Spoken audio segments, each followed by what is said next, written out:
Assalamualaikum warahmatullahi wabarakatuh. Perkenalkan, saya atas nama Makfirani Harjono dengan NIM 23011050213 dari kelas Geografi Sains B, jurusan Geografi, Fakultas Matematika dan Ilmu Pengetahuan Alam, Universitas Negeri Makassar. Jadi di sini saya akan memaparkan materi yang berjudul jenis karangan dengan dosen pengampu mata kuliah Bahasa Indonesia yaitu Ibu Sakina Fitri, SS, SPD, MPD. Baik, untuk lebih lengkapnya mari kita melangkah ke slide berikutnya. Bye-bye. Baik, saya akan memaparkan tentang materi jenis karangan. Latar belakang. Sebagai bagian dari kegiatan berbahasa, menulis berkaitan erat dengan aktivitas berpikir. Keduanya saling melengkapi. Menurut Syafi'i, secara psikologis, menulis memerlukan kerja otak, kesabaran pikiran, kehalusan perasaan, kemampuan yang keras. Menulis dan berpikir merupakan dua kegiatan yang dilakukan secara bersamaan dan berulang-ulang. Dengan kata lain, tulisan adalah wadah yang sekaligus merupakan hasil pemikiran. Melalui kegiatan menulis, penulis dapat mengkomunikasikan pikirannya. Melalui kegiatan berpikir, penulis dapat meningkatkan kemampuannya dalam menulis. Mengemukakan gagasan secara tertulis tidaklah mudah. Di samping dituntut kemampuan berpikir yang memadai, juga dituntut berbagai aspek terkait lainnya, misalnya penguasaan materi tulisan, pengetahuan bahasa tulis, dan motivasi yang kuat. Untuk tulisan yang baik, setiap penulis hendaknya memiliki 3 keterampilan dasar dalam menulis, yaitu keterampilan berbahasa, keterampilan penyajian, dan keterampilan pewajahan. Definisi mengarang. Pengertian mengarang yang dikemukakan oleh Charlene dan Sinaga sebagai berikut. Mengarang berarti menyusun atau merangkai. Kegiatan mengarang tidak hanya tertulis tetapi juga bisa berlangsung secara lisan. Seseorang yang berbicara, misalnya dalam sebuah diskusi atau pidato secara merta atau impromptu, otaknya terlebih dahulu harus mengarang sebelum mulutnya berbicara. Pada saat berbicara, pembicara berusaha keras mengorganisasikan isi pembicaraannya agar teratur atau fokus, sambil memikirkan susunan kata, pilihan kata, struktur kalimat, bahkan cara penyajiannya. Apa yang didengar atau yang ditangkap orang dari penyajian lisan itulah karangan lisan, tidak dilanjutkan. Mengarang lisan hanya membantu pemahaman arti kata mengarang. Manfaat karangan. Yang pertama, karangan membantu mengasah kemampuan berkomunikasi secara tertulis dengan jelas, terstruktur, dan efektif, bagaikan membangun jembatan yang kokoh antar pikiran dan gagasan. Yang kedua, karangan membekali individu dengan kemampuan untuk menganalisis informasi secara kritis, membedakan fakta dan opini, serta menarik kesimpulan yang logis dan objektif. Yang ketiga, karangan membuka pintu gerbang menuju samudera pengetahuan, memungkinkan kita untuk mempelajari berbagai hal baru dan memperluas wawasan. Selanjutnya ada tata bentuk karangan yang terbagi menjadi 3. Yang pertama, halaman-halaman awal yang meliputi judul, kata pengantar, aneka daftar, daftar isi, daftar tabel, bagan, ataupun lampiran. Yang kedua, isi utama yang meliputi pendahuluan, isi, dan penutup. Yang ketiga, halaman-halaman akhir yang meliputi daftar pustaka, lampiran, dan biodata penulis. Berikutnya ada penggolongan karangan menurut bobot isinya. Yang pertama, karangan ilmiah.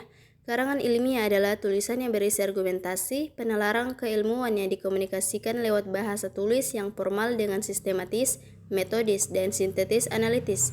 Karangan ilmiah ialah semua bentuk karangan berupa buku, artikel, dalam buku atau jurnal, disertai skripsi dan laporan yang disajikan secara sistematis, cermat, tidak emotif, tidak persuasif. Kata-katanya mudah diidentifikasi, tulus, tidak mengejar kepentingan pribadi, dan semata-mata memberi informasi.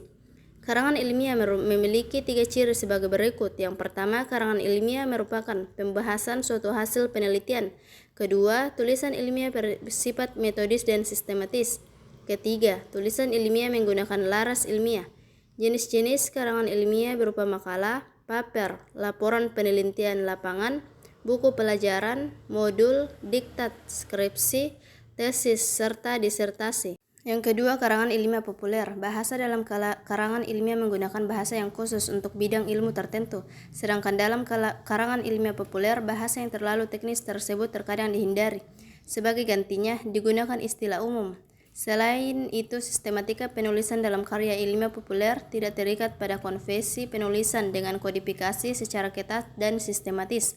Penulisan lebih condong agak longgar tetapi tetap sistematis. Yang ketiga, karangan non-ilmiah. Karangan non-ilmiah adalah karangan yang tidak terikat pada aturan baku. Berbeda dengan tulisan ilmiah, sumber tulisan ilmiah dapat sesuatu yang abstrak dan subjektif seperti ilusi, imajinasi, atau emosi. Unsur subjektif tersebut yang membuat kebenaran tulisan non-ilmiah sangat subjektif atau hanya berlaku untuk orang tertentu saja, tidak umum. Karangan non-ilmiah itu karangan yang tidak terikat pada aturan baku, yang tergolong ke dalam karangan non-ilmiah antara lain anekdot, dongeng, hikayat, cerpen, cerber, novel, roman, puisi, dan naskah drama.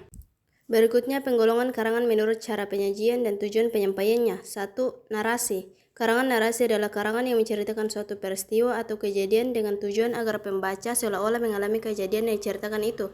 Adapun pengertian narasi yang dikemukakan oleh Charlene dan Sinaga sebagai berikut. Karangan narasi berasal dari narration, bercerita adalah suatu bentuk tulisan yang berusaha menciptakan, mengisahkan, merangkaikan tindak tanduk perbuatan tiga manusia dalam sebuah peristiwa secara kronologis atau yang berlangsung dalam satu kesatuan waktu. Pengertian lainnya narasi sebagai berikut. Secara sederhana, narasi dikenal sebagai cerita. Pada narasi terdapat peristiwa atau kejadian dalam satu urutan waktu. Di dalam kejadian itu ada pula tokoh yang menghadapi suatu konflik. Ketiga, unsur berupa kejadian, tokoh, dan konflik merupakan unsur pokok sebuah narasi. Jika ketiga unsur itu bersatu, ketiga unsur itu disebut plot atau alur. Yang kedua ada deskripsi. Karangan deskripsi merupakan karangan yang lebih menonjolkan aspek pelukisan sebuah benda sebagaimana adanya. Karangan deskripsi memerlukan pengamatan dan penelitian. Hasil pengamatan dituangkan dalam kata-kata yang kaya akan nuansa dalam bentuk rangkaian kata yang membuat pembaca menerimanya seolah-olah melihat, mendengar, merasakan, menikmati sendiri objek itu. Deskripsi adalah bentuk tujuan yang bertujuan untuk memperluas pengetahuan dan pengalaman pembaca dengan jalan melukiskan hakikat objek yang sebenarnya. Dalam tulisan deskripsi, penulis tidak boleh mencampur adukan keadaan yang sebenarnya dengan interpretasinya sendiri, agar karangan sesuai dengan tujuan penulisnya. Diperlukan pendekatan realistis dan pendekatan impresionistis. Selanjutnya ada karangan eksposisi. Dipungut dari bahasa Inggris, exposition yang berarti membuka atau memulai. Karangan eksposisi merupakan karangan bertujuan untuk membantu, mengupas, menguraikan, atau menerangkan sesuatu. Dalam karangan eksposisi, masalah yang dikomunikasikan terutama adalah informasi. Hal atau sesuatu yang dikomunikasikan itu mungkin berupa data faktual.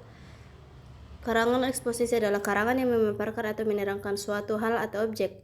Dari karangan jenis ini diharapkan para pembaca dapat memahami hal atau objek itu dengan sejelas-jelasnya. Yang keempat ada argumentasi. Argumentasi bermakna alasan. Argumentasi berarti pemberian alasan yang kuat dan meyakinkan. Dengan demikian, karangan argumentasi adalah karangan yang mengemukakan alasan, contoh, dan bukti-bukti yang kuat dan meyakinkan. Alasan-alasan, bukti, dan sejenisnya digunakan penulis untuk mempengaruhi pembaca agar mereka menyetujui pendapat, sikap, atau keyakinan penulis. Dalam beberapa hal, karangan argumentasi memiliki persamaan dengan karangan eksposisi. Persamaan tersebut antara lain kedua jenis karangan tersebut sama-sama memerlukan data dan fakta yang meyakinkan. Yang kelima, karangan persuasi. Istilah persuasi merupakan aliran bentuk kata persuasion dalam bahasa Inggris. Dalam bahasa Inggris, kata to persuade berarti membujuk atau meyakinkan. Karangan persuasi adalah karangan yang bertujuan membuat pembaca percaya, yakin, dan terbujuk akan hal-hal yang dikomunikasikan yang mungkin berupa fakta, suatu pendirian umum, suatu pendapat atau gagasan, ataupun perasaan seseorang. Dalam karangan persuasi, fakta-fakta yang relevan dan jelas harus diuraikan sedemikian rupa, sehingga kesimpulannya dapat diterima secara meyakinkan. Di samping itu, dalam menulis karangan persuasi, harus pula diperhatikan penggunaan diksi yang berpengaruh kuat terhadap emosi atau perasaan orang lain. Selanjutnya, kesimpulan yang dapat saya ambil dari pemaparan materi tersebut adalah mengarang adalah pekerjaan merangkai kata, kalimat, dan alinea untuk menjabarkan dan mengulas topik dan tema tertentu guna memperoleh hasil akhir sebuah karangan. Karangan adalah hasil penjabaran suatu gagasan secara resmi dan teratur tentang suatu topik atau pokok bahasan. Karangan pada prinsipnya lebih tinggi daripada alinea. Seorang pengarang dapat menyampaikan suatu pokok persoalan melalui banyak cara sesuai dengan tujuannya. Itulah tadi pemaparan materi tentang jenis karangan. Kurang lebihnya mohon dimaafkan. Assalamualaikum warahmatullahi wabarakatuh.